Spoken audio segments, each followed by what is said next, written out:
Hello viewer, and welcome to another episode of Walking Talking Gardeners with me, Simon, and lovely Lorna on the camera. Say hello. Hello. Right, today I'm going to be talking to you about one of my favourite plants actually. This will be a surprise for you, you may or may not have seen this. This is the orchid cactus, which is commonly known as Disocactus. Disocactus ackermannii. Now there's a little bit of a story about this. It's not Disocactus ackermannii. The original one is a half-hardy specimen from South America. It isn't very tolerant of anything. It's quite difficult to look after. But this seems to have become a surrogate ackermannii. It's actually jenkinsonii. It's a hybrid. I can't remember what the hybrid of the two is, but it's a very, very similar leaf, very, very similar flower. It's gorgeous, big red flower like that. I believe it's bat pollinated. We haven't got one in flower at the moment because those flowers don't last very long. But it's beautiful when it flowers, isn't it? I mean, the Absolutely flowers are massive, red flowers, the size of 2 plates. I mean, absolutely stunning.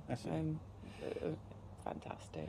But it's considering it's a South American epiphytic kind of plant, it is very, very hardy. Now, we've had these left outside in the winter in the south of England here, and these have survived. I mean, I've had this one 4 or 5 years. Yeah. It still goes strong. It does take damage off the slugs and Those snails. slugs love it. They love it. They but, do absolutely love it. But the new growth you can see is, lovely but and I have a little gorgeous as it comes through. Okay. Yeah, it is nice. Yeah, quite flattened. Yeah, you know, that's beautiful. Undulated corners and this sort of red pigment. Really pretty. Now I've named it. It's Disocactus. That's diso from the Greek, meaning two, if I'm not wrong, and that's because it has two ways of living. It will live in the ground or in a pot like this, or it will live in a tree as an epiphyte. So because it has these two ways of actually surviving, this was given the name diso. So what we're going to do today is we're going to show you how to take a cutting from a Disocactus. Again, it's very easy, super easy, barely An inconvenience. Let's have a look. So we have a bit dried up, but then that's exactly how I want it to be. So how long has that been drying for? 2 weeks. 2 weeks. Yeah, okay. you need this end to callus off, because if you put in a cut end where the cambium layers will expose, and it can take in fungal infections, and obviously then it will become infected and can die. It's all gone a bit wrinkly. Yeah, a bit wrinkly, but there's plenty of starch and carbohydrate in this area, so loads of opportunity to put out root. So we're going to grow this. We're going to start it off in a pot, but because it's epiphytic, I'm going to try something a bit different. I'm going to put it in an orchid like an pot, orchid pot. because orchids are also epiphytes, meaning they live on top of another plant, not in the ground. So because it will grow in the ground, I don't need to use an orchid compost because it'd be far too free draining for Disocactus. So I'm going to use regular multi-purpose compost. Just buy a good quality version of it.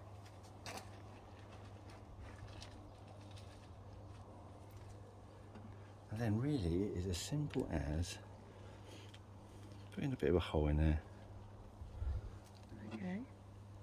And putting that in. Wow. Okay. Yeah, you do. I have Do you another. put it in the edge of the pot? Yeah, the cut edge. Edge with all the calloused edge that goes in. Yep. And the top stays on the top. Yeah. Right, well, if that doesn't take, I've got another one here.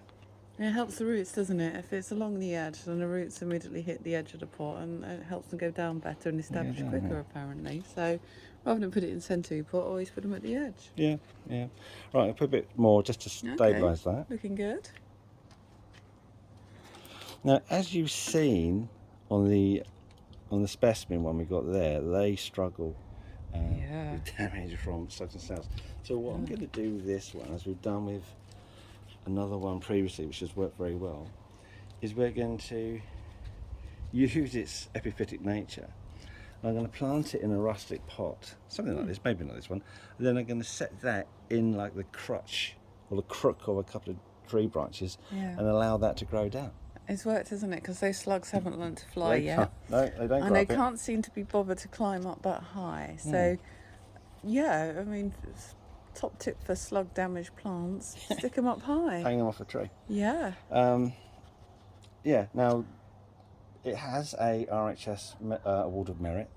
You know, it's considered hardy, but even so, I would probably still protect it with a little bit of what's that stuff? The white frost protection Fleece. Horticultural fleece. Horticultural fleece. So all we do now is write the name on it, put the label in it, water it.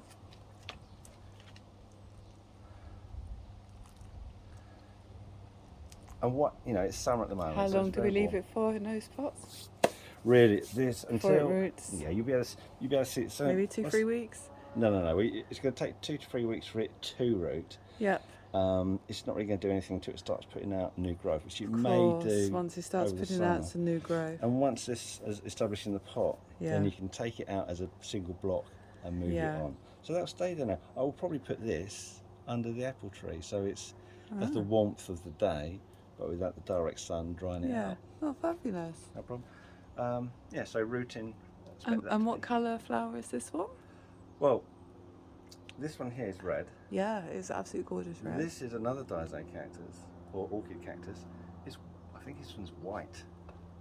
And is that because I stole it from Madeira? We don't steal plants. No. It fell off, As I walked past, and cut it now and it fell off. Amazing.